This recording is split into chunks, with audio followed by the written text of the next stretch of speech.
Урматтуу эже карындаштар, апалар, баардыгыңыздарды ушундай жолук күнү карата ушундай майрам менен баарыңыздарды куттуктап кетем.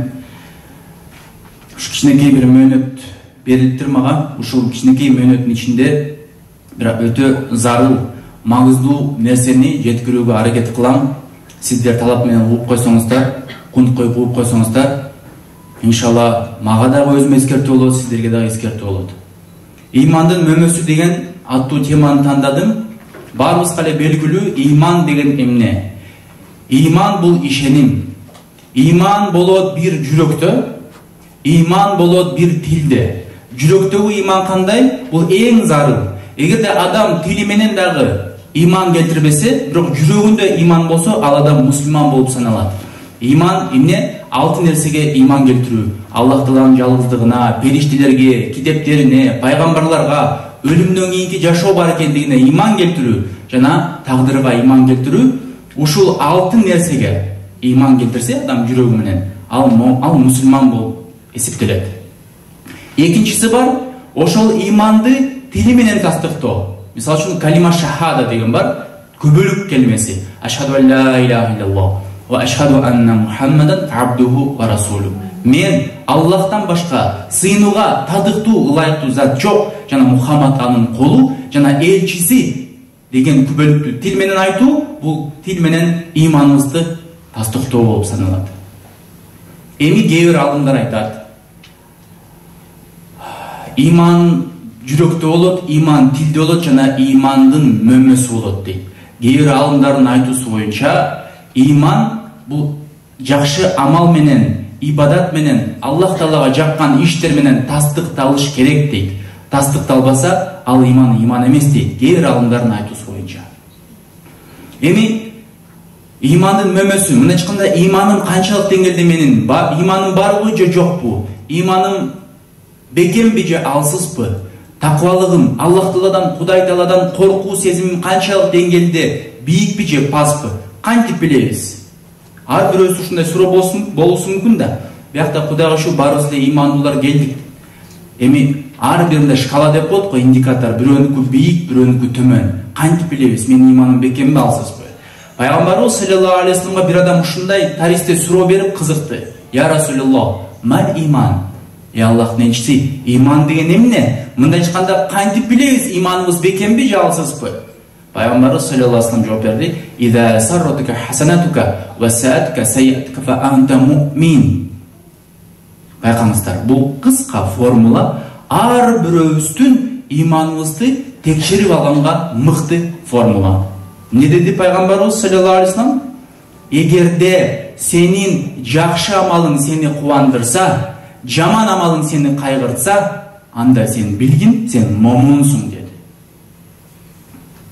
Жакшы амалың сени кубандырса, намаз окугандыгыбыз, зикир кылгандыгыбыз, жолук салынгандыгыбыз, ата-энебизге кызмат кылгандыгыбыз, садака берип койгондугубуз, бирөөгө жылуу сүйлөп койгондугубуз бизди кубандырса, мындайча айтканда сиздин ичиңизде кыжалат болбойт. Намаз окугандан кийин сиздин ичиңизде кыжалат болбойт.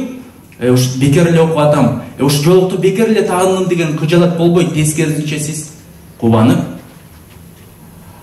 бир бакытка толуп, сүйүнүп жүрөсүз. Ушул ыймандын аламаты дейт. Ыймандын аламаты. Садака берип койгондон кийин, ушу мен садаканы бекер эле бердим, мен уже өзүм акчам кем калбады эми, өзүм эмне болом деп бир кыжалат болбосоңуз, сүйүнүү болсо, садака бердиңиз, намаз окудуңуз, зикир кылдыңыз, Куран окудуңуз, ушундай бир жакшы баяндарга, лекцияларга келип бир мындай ыйманыңызды, рухуңузду кубаттап кеткенден кийин ушундай бир сүйүнүч жүрөгүңүздө болсо, жеңилдик болсо, анда бул Кудайга шүгүр бир ыймандын аламаты экен. Анда сизде ыймандын мөмөсү бар экен деген нерсеге далалат болот. Эми экинчи бөлүгүнө бир маани бере турган болсок, эгерде дейт пайгамбарыбыз саллаллаху алейхи вассалам, сенин жаман амалың сени кайгыртса, анда сен момунсуң дейт. Жаман амал. Эми азыр жаман амалдын баардыгын санаштын кажети жок. Ар бирөөбүздүн өзүбүздүн кемчиликтерибиз бар. Ар бирөөбүздүн өзүбүздүн бир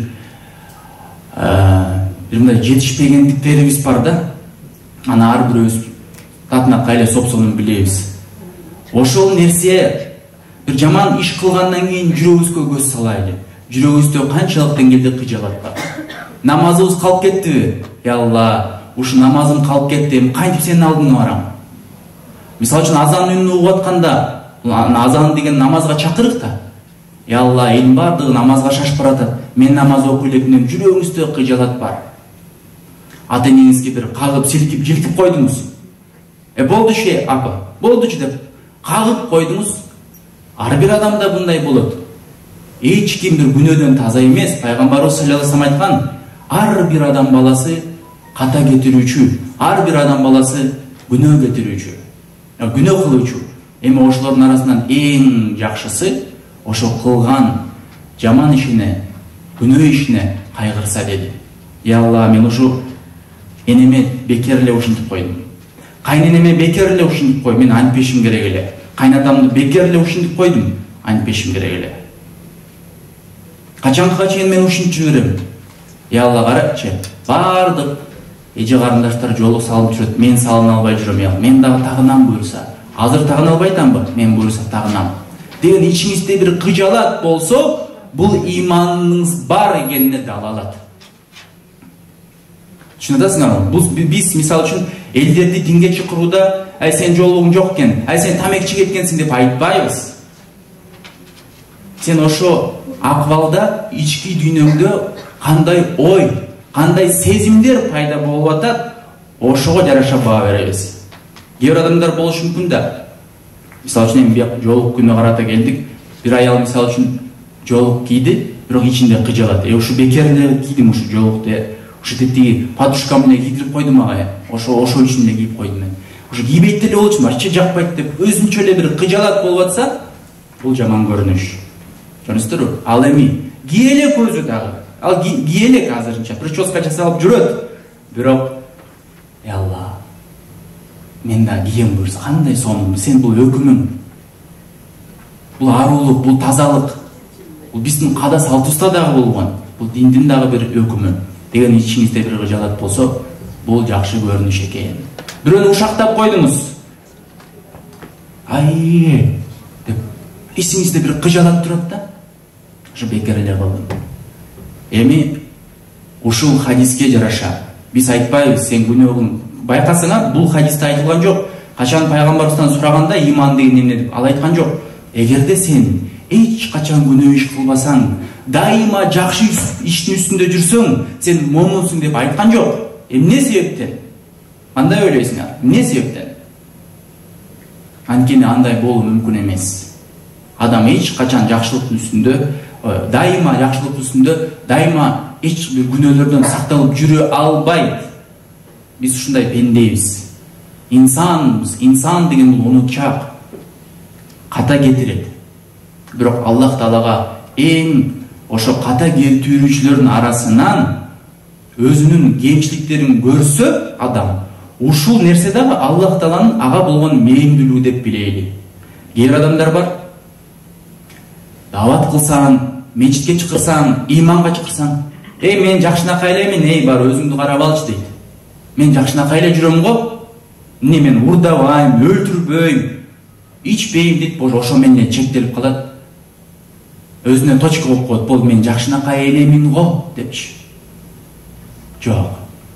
Эгерде биз өзүбүздүн айыптарыбызды көрүп жүрө турган болсок, анда биз билели бул Аллах Тааланын бизге берген мээрими, ырайымы.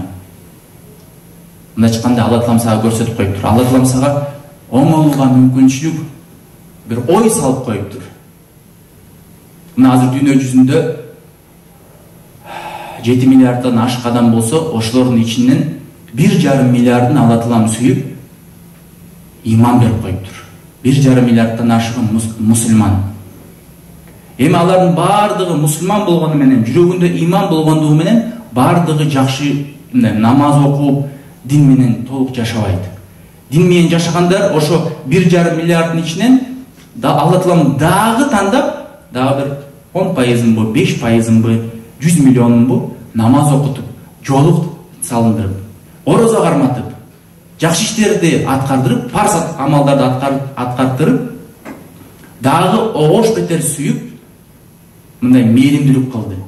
Эми ошол ибадат кылгандардын арасынан дагы баардыгы бирдей эмес. Ошолордун дагы 5%, 10% дагы бир нече миллиону дүйнө жүзү боюнча алар талап кылышат, илим алышат.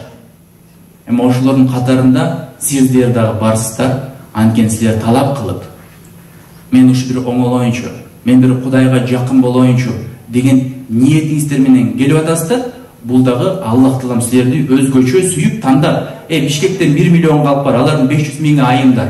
Эмнеге биякта 100 эле айым отурат? Мен деле Инстаграмдан чакырдым, 20 эле айым мага илешип калды да. Ан калгандар түштөн кийин келет элем жок. Илешип калдым. Бул Аллах Тааланын мээримдүүлүгү. Ушундай бир сөздү угузуп атабы Алла Таалам? Бул өтө чоң бир райым. Өтө чоң бир жетишкендик. Ар бир адам мындай сөздөрдү угуп бербейт. Ар бир адам мындай сөздөр эшикке чыксаңар да дүнүйө ачылат азырчы. Тиги реклама, бул тиги батир алгыла, тиги алгыла, мына алгыла деп эле ушундай. Жок, ушу дүнүйө менен эле чектелип калат да сыртка чыкса. А мындай чогулуштарда акыретти эстеп, Кудай Тааланы эстеген чогулуштарда өтө чоң кечирим бар. Аллах Таалам хадис кутсиде айтат: кимди кайсыл бир пенде мени көздөй бир кадам шилтей турган болсо, мен аны көздөй журкайм дейт. Мен аны көздөй журкайм дегени мындай бир жөнүндө мисал менен келтирилген. Бул жерден максат бир орунда турбайны. Мага жетет ушунча эле деп турбай, жок. Күндүн күнгө талпынып, күндүн күнгө аракет жасайлы. Алла Таала айтат: "Валлазина жахаду фина ланаhdияннахум сублана". Кимдегин биз үчүн аракет кылса, аракет, жахаду деген сөз, жихад деген сөз сыяктуу да, жахаду биз үчүн аракет кылса, биз ага сөзсүз түрдө хидаят жолдорун, түз туура жолдорду ачып беребиз дейт Алла Таала. Сөзсүз ачып беребиз. Жана акырында ошо хадис айткым келип, ушундай бир чогулуштарга тиешелүү бир хадис менен бүтүрөйүн. Пайгамбарыбыз саллаллаху алейхи вассалам айтат: ар бирөөбүзгө белгилүү да, адамдын эки ийинде эки периште отурат. Бул периште жакшы амалдарын жазат, бул периште жаман амалдарын жазат. Пайгамбарыбыз саллаллаху алейхи вассалам айтат: адамдын эки ийинен дагы бөлөк, дагы бир башка бөлөк периштелер болот дейт. Алар ушу дүйнө жүзүн кыдырып жүрүп беришет дейт. Кайсыл жерде Кудай Таалам эскерилген жерге келгиле деп башка периштелердин баардыгын чакырып анан топтолушат дейт. Аларга ушундай бир чогулуштар жагат дейт периштелерге. Алар биринин үстүнө бири чыгып отуруп, биринчи асманга чейин көтөрүлүшөт. Анан кийин ошол периштелердин эң чоңусундагы периштелер Аллах Таалага жарыя кылышат дейт. Я Алла, Аллах Таалам билүүчү, бирок себеби да ушундай бир чогулуш, мисалы үчүн бир Хаят деген конференция зал бар экен, я Алла, сени бир чогулган тиякты бир айымдар чогулду. Анан ушундай бир молдокелер келип сүйлөп атыптыр депчи, мисалы. Ушундай бир чогулуш болуп атат, анан Алла Таалам сурайт экен: алар мени көрүптүрбү дейт. Периштелер: жок дейт, көргөн эмес дейт. А эгерде көрсө эмне болмок дегенде, периштелер айтат: я Алла, эгерде алар сени көрүшкөндө огош бетер ибадатка бекем болуп, огош бетер ихлас менен сыйынмак дегенде, алар эмне сурап атышат дейт. Эмнени талап кылып атышат дегенде, я Алла, алар бейишиңди талап кылып атышыптыр дейт. Аллах Таалам айтат экен, сурайт экен: алар эмне бейишти көрүптүрбү дейт. Периштелер айтат: жок, бейишти көргөн эмес дейт. А бейишти көрсө эмне болмок дегенде, алардын ибадаттары огош бетер күчөйүп, ихлас менен дагы огош бетер сыйынмак дейт. Анан Алла Таалам сурайт: алар эмнеден пана, эмнеден сактануу тилеп атышыптыр дегенде, я Алла, алар сенин тозогуңан, азабыңан пана тилеп атышыптыр дегенде, алар тозокту көрүштүрбү дейт. Жок, көргөн эмес дейт. Анда ошол көргөндө эмне болмок дегенде, периштелер айтты: огош бетер күнөө иштерден сакталып калмагылар, огош бетер сага кулчулук кылмак дегенде, ошондо Аллах Таалам айтат: баардыгыңар күбө болгула, мен ошолордун баардыгын кечирдим дейт. Ушул чогулуштун урматына, ушул зикирдин урматына, мени эстегенине урматына мен баардыгын кечирдим дейт. Анан периштелер айткан да: я Алла, арасында бирөө бар, жөн эле илешип келип калган дейт да. Бас барып келечи, умма деген журнал уюштуруп атыптыр. Бас барып кели. Жок, барбайм, аякта бар. Эмне бар? Бас бара бербейсиң, мен шерик болуп. Жок, барбайм. Же сынап келип калат да жөн. Ана эмне болуп атыптыр биякчы? Читте отурат да. Эмне болуп атышат? Депчи, жөн сынап келип калган да. Ал эмне болот деп периштелер айтканда, Алла Таала айтат, бул ушундай бир улук, ыйык чогулуш, мен ошонун урматына ал адамды дагы кечирдим дейт. Элесиңер, ушундай чогулуштарды көп-көп өткөрөлү туугандар. Ушундай чогулуштарда көп-көп мүчө болойлу, илешип жүрөйлү дайыма. Калбайлы мындай жерлерден. Анткени мындай чогулуштар чандап эле бир жылда көп болсо 1-2 жолу эле жолугат экенбиз. Ошондон мындай жерлерден калбай, өзүбүз да ушундай чогулуштарды өткөрүүгө себепкер болойлу.